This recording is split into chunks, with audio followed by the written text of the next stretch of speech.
দেৱী কুষ্মাণ্ডা। নৱৰাত্ৰিৰ চতুৰ্থ দিনা দেৱী কুষ্মাণ্ডাৰ পূজা অৰ্চনা কৰা হয়। আমাৰ পুৰাণ গ্ৰন্থ মতে যেতিয়া বিশ্বব্ৰহ্মাণ্ড সৃষ্টি হোৱা নাছিল আৰু চব অন্ধকাৰ আছিল, তেতিয়া দেৱী কুষ্মাণ্ডাই ব্ৰহ্মাণ্ড সৃষ্টি কৰে। সেইকাৰণে দুৰ্গাৰ চতুৰ্ভুজা কুষ্মাণ্ডা নামে জনাজাত। এই দেৱী অষ্টভুজা দেৱী সূৰ্যমণ্ডলৰ মধ্যভাগত বিৰাজ কৰে। দেৱীৰ হাতত কমণ্ডলু, ধনুক, বাণ, পদুম ফুলত অমৃতপূৰ্ণ কলহ, চক্ৰ, গদা আৰু মালা শোভা পায়। সিংহ এই দেৱীৰ বাহন। দেৱীৰ ঋদ্ধি সিদ্ধি বৰ প্ৰদান কৰে নিজৰ ভক্তক। বিভিন্ন ৰাশিৰ জাতক জাতিকাই আজি 4 বিধ চাউল, নাৰিকল সহযোগে দেৱী কুষ্মাণ্ডাৰ নামত এখন শৰাই আগবঢ়াব। দিনটোত উপবাসত থাকি 4 বিধ ফুল আৰু বেলপাতেৰে দেৱীৰ পুষ্পাঞ্জলি প্ৰদান কৰিব।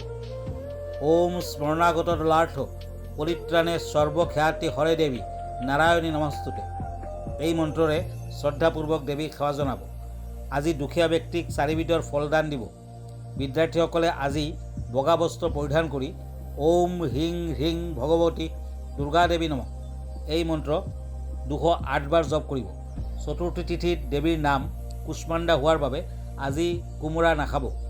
সন্ধিয়া ধূপ, দীপ, কৰ্পূৰ আৰু জলশংকৰে দেৱীৰ সন্মুখত আৰতি প্ৰদৰ্শন কৰিব। আজি এটা কোমোৰাৰ ওপৰত ৰঙা চন্দন নতুবা সেন্দুৰেৰে ওম কুষ্মাণ্ডা দ্ৰব্যে নমঃ এই মন্ত্ৰটো লিখি 4 বিধ ফলৰ সৈতে পানীত বোৱাই দিব।